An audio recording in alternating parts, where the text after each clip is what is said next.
All right. Hey there, health coaches. Thank you for joining us today.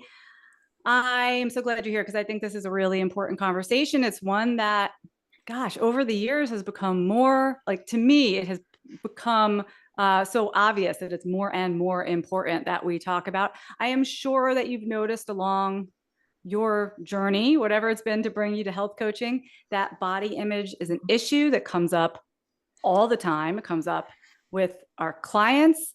I'm sure at least once or twice you might have considered your own body as you show up as a health coach. And, we hear all the time from coaches, how can I be a health coach if I'm still struggling with my weight and Mm. sentiments of that ilk? So if you're here live, and I know several of you are as we record this episode, tell us in the chat, have you ever had that thought or like even a whiff of that thought? I know there's this running theme in our work that goes from how we help others, Yeah. how we approach our own business. And today we're joined by my friend Stephanie Dodier to discuss. So, Steph, thanks for being here. Yeah, I'm so excited. I'm always very excited about talking about body image to people who don't normally coach body image because I think it's a game-changing topic. Either today or 6 months in your business, it will change everything for you. Well, we know you've been on the show before. So if you Yeah. guys want to look back in the archives, you can see other shows that Stephanie have done together. But for our new listeners, why don't you go ahead and just introduce yourself briefly and your expertise in this area? Absolutely. My expertise is because I'm fat. I am a fat woman who had to maneuver through the standard of society and make a choice. Will I continue to deprive myself and go through this crazy diet in order to fit the thin ideal? Or will I actually learn to eat differently in a way that respect my body and let my body do what it needs to do to be healthy? And that resulted in me being fat. And I have to navigate this world in this fat body. And that's where my expertise in body image comes from. Combine that with my being a clinical nutritionist and how the relationship to food comes into play with body image. It's my favorite topic of conversation. Perfect. Thank you for that. And I'm seeing we have a lot of enthusiasm in the chat right now. Uh, some of our coaches saying yes for themselves and current clients going through it. Ellen saying not about her body image, but maybe about her internal health struggles that don't necessarily show. We're going to talk a little Mm-hmm. bit about that.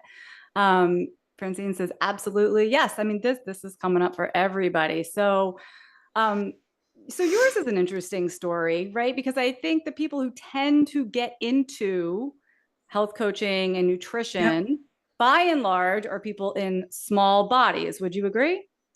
I would agree because it's the majority of people in this world as well. Plus, when you live in a small body, you're automatically considered more wise when it comes to health and food, just because of the size of your body.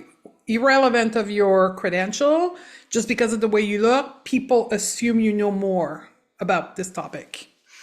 Got it. Yeah, it's so interesting to me because, and we've talked about this, my entry into health coaching had to do with fainting episodes. It had nothing to do with weight or, or whatnot. But yeah, there was no barrier to becoming a No. health coach. I'm in a smaller body and I always have been. And yeah, I could roll with that. But like, as I was thinking, like, as health coaches, we must be, and I'm interested in your opinion. Aren't we like a little bit predisposed to having body image issues in the first place? Well, that's it's interesting because there's actually research done in that question. So there's a study done in 2012 specifically around dietetic students. We'll think it's the same thing as health coaches.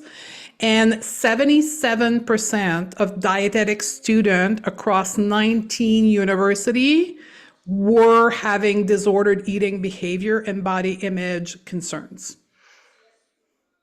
So that study wasn't done with health coaches, but based on my experience of coaching 101 health coaches and in the non-diet coaching certification, I can tell you absolutely 77% of us struggle with body image and disordered eating behavior. So yeah, it's absolutely common, because we go, and don't know if, I know for you perhaps it's not the case, but for me, I went and got my degree in nutrition because I wanted to finally find the solution to, in my case, my body size issue. That was the primary motivating factor. For some people, it may be health, but it was like you go into that in an attempt to heal yourself to some degree. Yeah. Yeah, exactly. And we hear, a lot of health coaches have done the diet circuit and are now trying to get off that. And it's tricky. And then we have other coaches who, I guess, you learn more and you read more and you follow more people and maybe even become more entrenched in it. Yeah, and I want to think about it a little bit differently. I want to think about it for people who live in what I call quote unquote normal size body, like a thin body, that perhaps the reason why you don't identify with body image issue is you've never been judged by society. You've never been out of your privilege. So you think I don't have body image issue because your body matched the standard. What would happen if you gain weight? Would you then, those body image issue would come up, or even health shame issue? Because that's the other parallel I deal a lot with health coaches is healthism. We do have body image, but we do have also people who think I have to be healthy. It's my responsibility to be healthy. My body has to function healthily in order to be worthy individual. So once you get sick, once you get put on weight, then the issue of how you assign worth to your body really comes up. Right. So like I just want to question this. Yes. The good or bad. Yes. That was a big moment for me. It was right when I started my school to become a health coach. And one of my mentors in the program, we went out to eat and she ordered a big burger and fries. And I was shocked, I was just really shocked. And she was like, food is not morally good or bad. Mm. And I was like, what? Because at the time, I'm a vegan. Yeah. I had a lot of thoughts about that, but this is a really interesting thing for us to wrap our heads around. It's not morally good or bad. And our health, whether we're in good health or semi-good health or not so good health or how it's showing up mentally, physically, emotionally, it's not morally good or bad.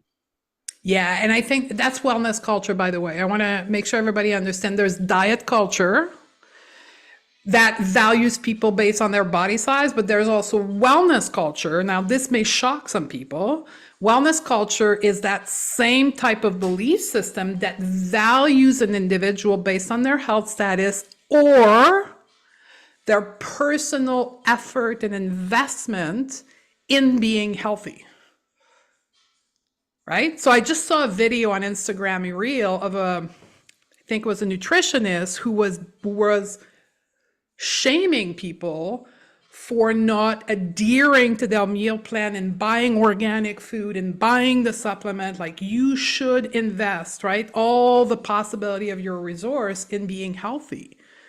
And I think for us, it's a real trigger because that's what we sell also in our business. So how do we manipulate or go around selling this, but not co-opting moral value around health? Very interesting topic. Very interesting. So that taps into the next thing I wanted to ask you about. So first it's ourselves, right? And how did we get here and what are we carrying around? And then how does this start to impact our work with clients? We hear, I'm just going to let you run with this one. We hear a lot. My client has more energy. My client is feeling so much better, in her relationships and at work. And, that she had this weird rash and that rash on her skin cleared up, but she's so upset. And I feel like I failed because she hasn't lost the weight. Yeah. So the first thing I want to say, I'm going to tackle this a bit from a technical perspective. When we say people have change in their symptoms, more energy, feel better, rash cleanup, are we making that statement from a short-term observation window of 2 weeks or a year to year? right? Are we actually looking at this with long term? Is it something that just happened to change, or we have an observation window that's long? That would be the number one thing. Number two thing, when people work with us, I'm going to just say this, and I think many people will acknowledge this, they are all in, right? They change their mindset. They like think about their emotion differently. They like quote unquote adhere to everything 100%. They're all in. They move more, like they do a lot of things more in a very short window that they work with us. Is that sustainable long term? Will the rash come back when they're no longer not investing all their resources, when they're putting that back into a scale that's actually manageable for the rest of their life?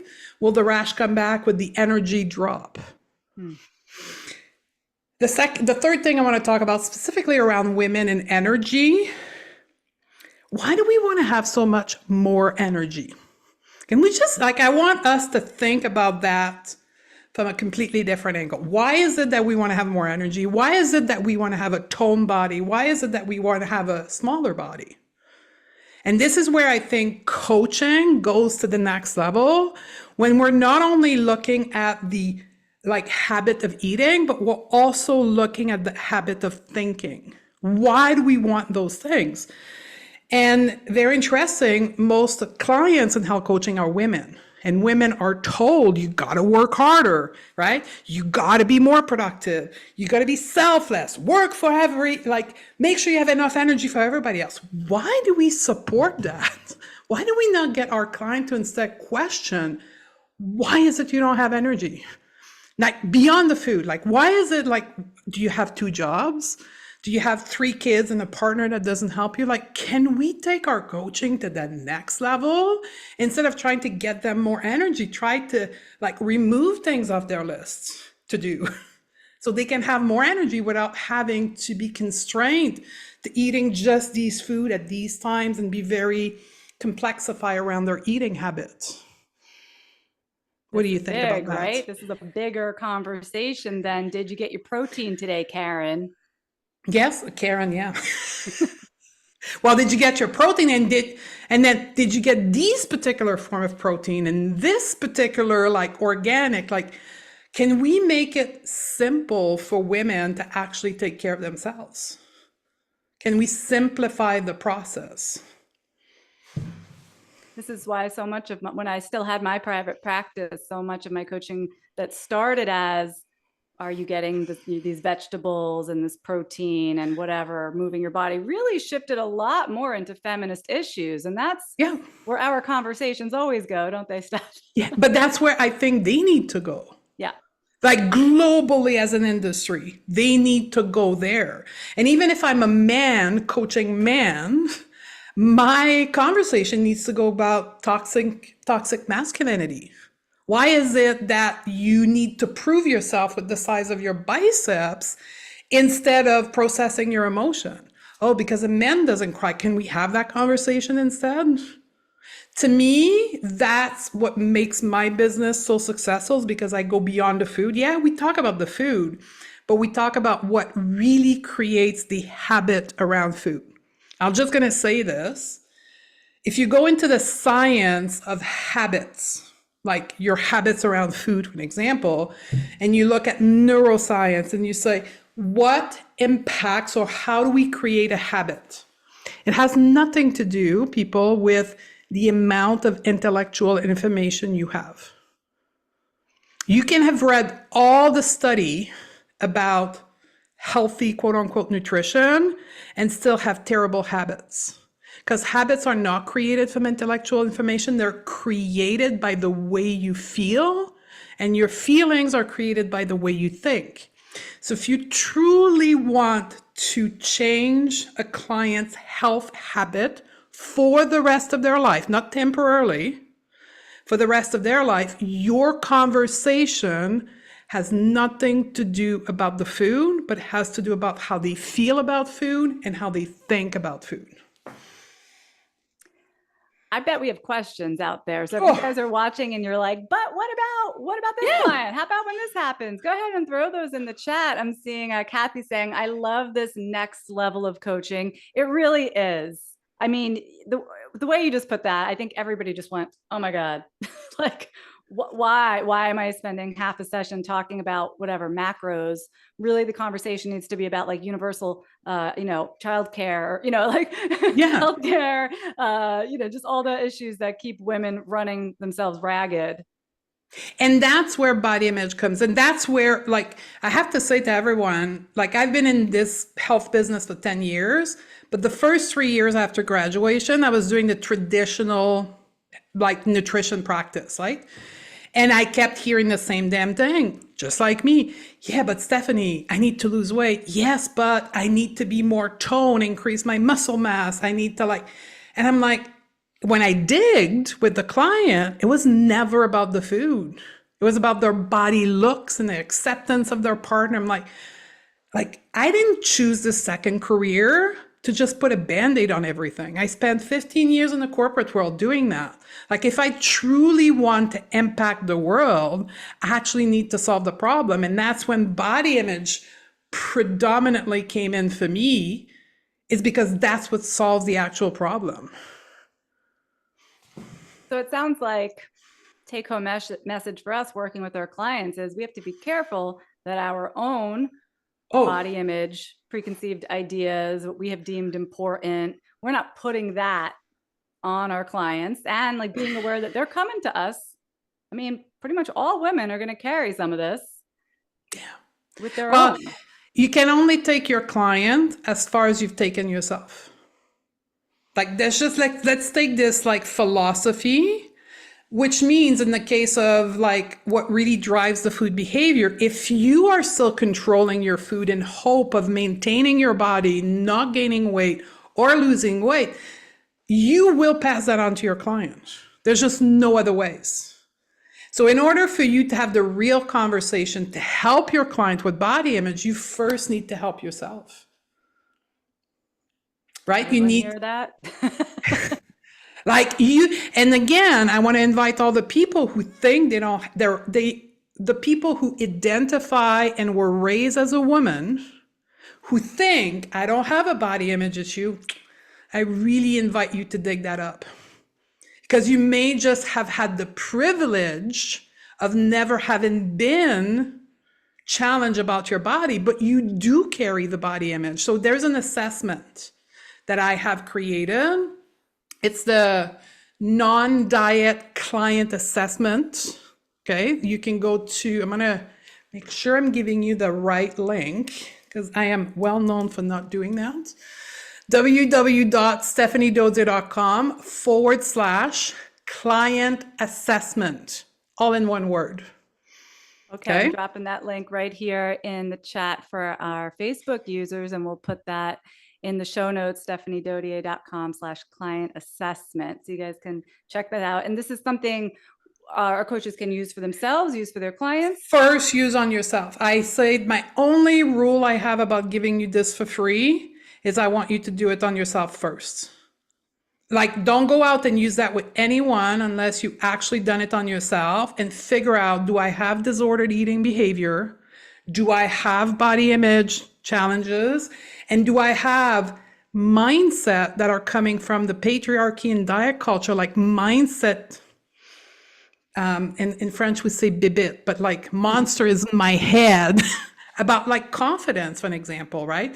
Like, how do I, like, do I think confidently? Like all the mindset stuff we carry around. As a coach, we should be doing that work on ourselves first. And I'll keep going. That will impact the success of your business.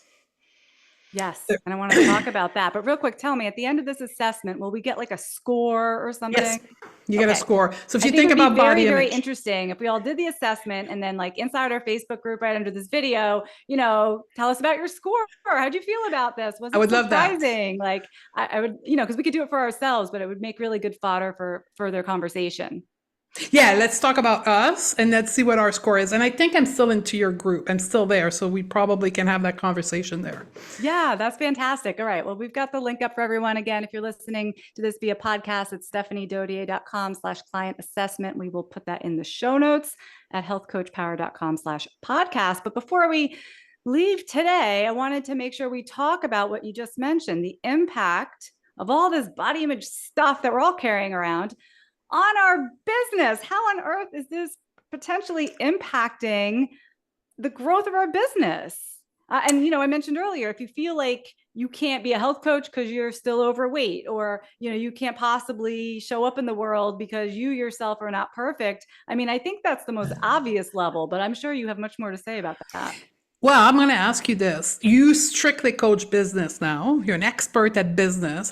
What is the number one complaint that you get from your coaches when you think about what's their roadblock? They don't like to ask for money. Yeah. Self-doubt? Tons of self-doubt.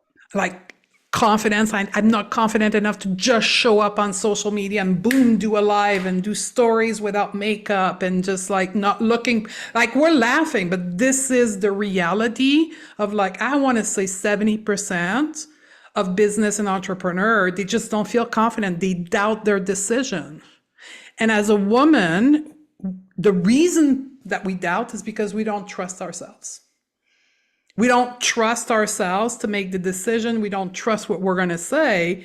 And it makes total sense when you think about trust being a feeling.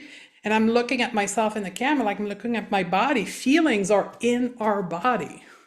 So if we want to create confidence, we want to create trust, we need to be able to be comfortable being in our body. Otherwise, we will have what we call imposter syndrome. Right? We will fake it until you make it, because who you are is your body. Like you create confidence by being in your body. When you hate your body, there's sure in hell you cannot be confident.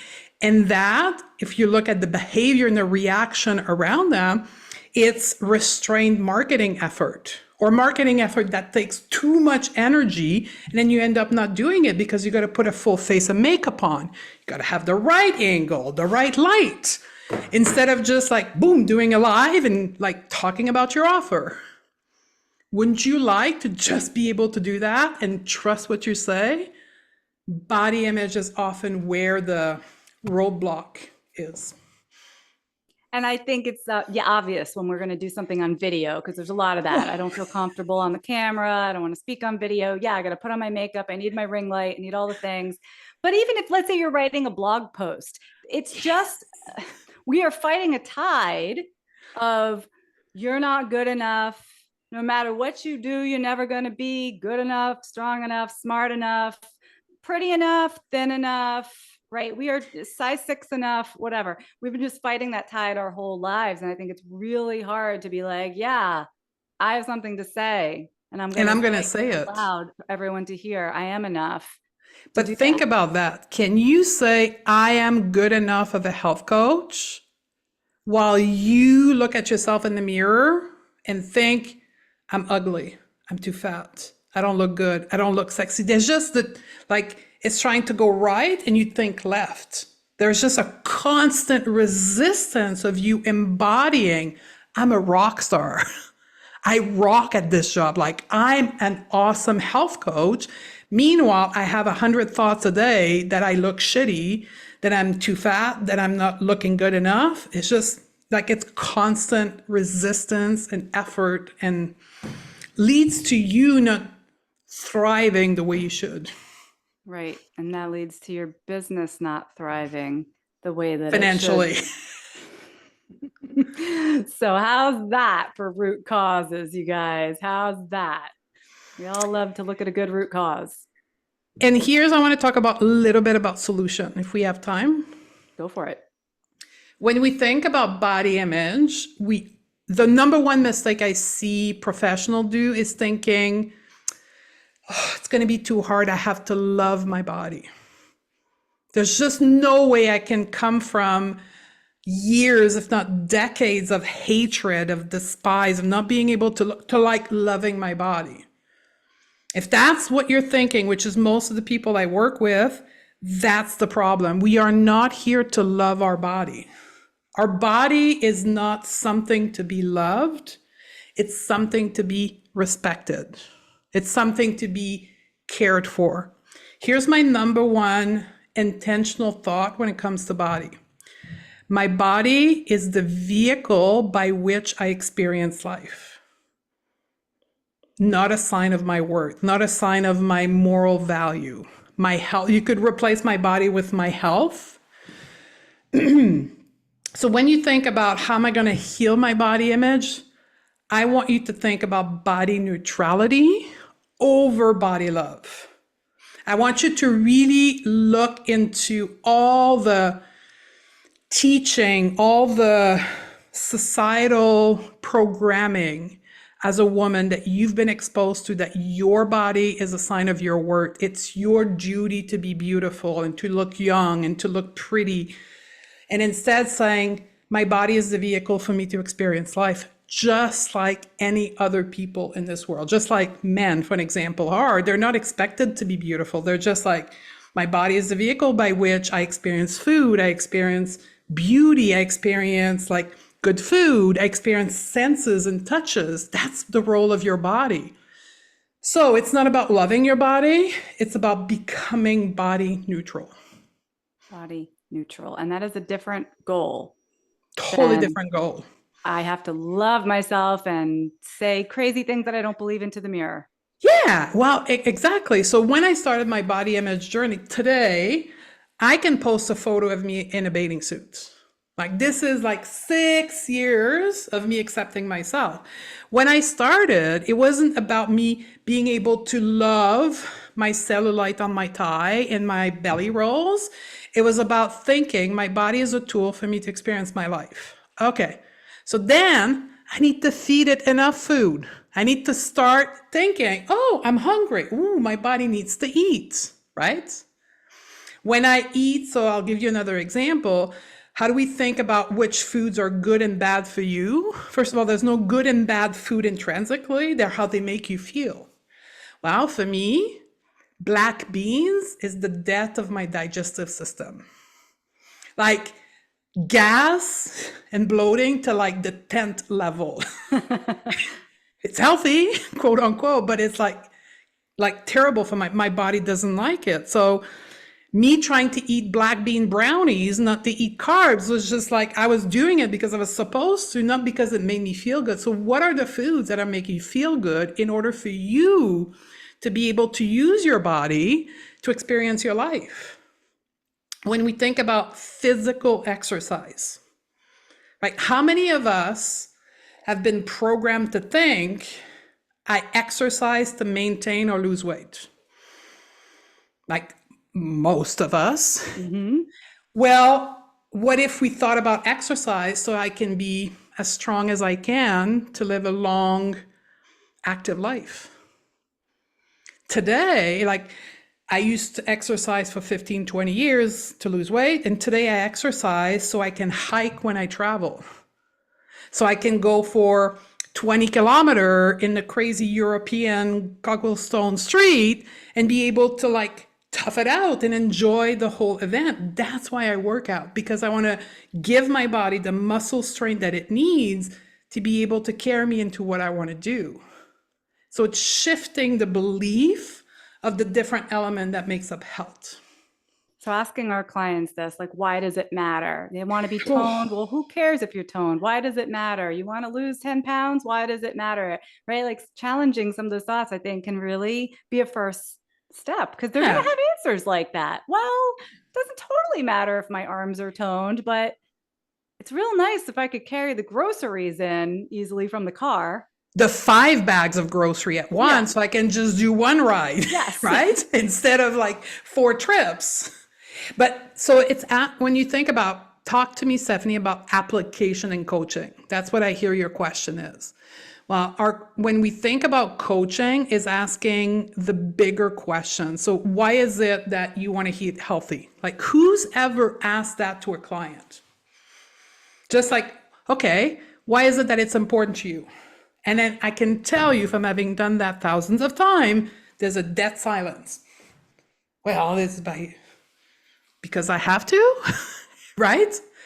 And I was like, yeah, you don't really have to. Do you want to? And then they get lost. They're completely lost because they never thought of it as a choice. They thought of it as health behavior as obligation, moral obligation, that they have to do it. And because they can't, they're a failure. So it's shifting to bigger question about emotion, about feelings, about action. The reason why we want to do things is having those big, deeper conversation with our clients. Stephanie, I want to thank you for talking so much sense today. As always, everyone's head just went a couple of times. I really appreciate you. And again, I want to be able to have a conversation in the Facebook group about this. So everyone listening, make sure you head over to stephaniedodier.com/client assessment. And then, yeah, head over to our Facebook group. You can look for this video and we'll look for this discussion to continue. Yeah. Like I said, it has only become more and more necessary to talk about this the longer I'm in the business. Here's the dirty little secret of health coaching, you guys. It's not about the food. It's never about the food. And I think I just want to add this in conclusion. It will become a bigger, more often requested conversation because it's becoming a public conversation of body acceptance. We're more accepting as a society of body size, of races, of colors, of language, of abilities. And then people hear that message in the mainstream, and then they come to health coaching and they want to continue to have these value presented with their health of acceptance and diversity. Thank you so much for joining us today, Stephanie. Have a good day. Thanks, everyone. We'll see you next time.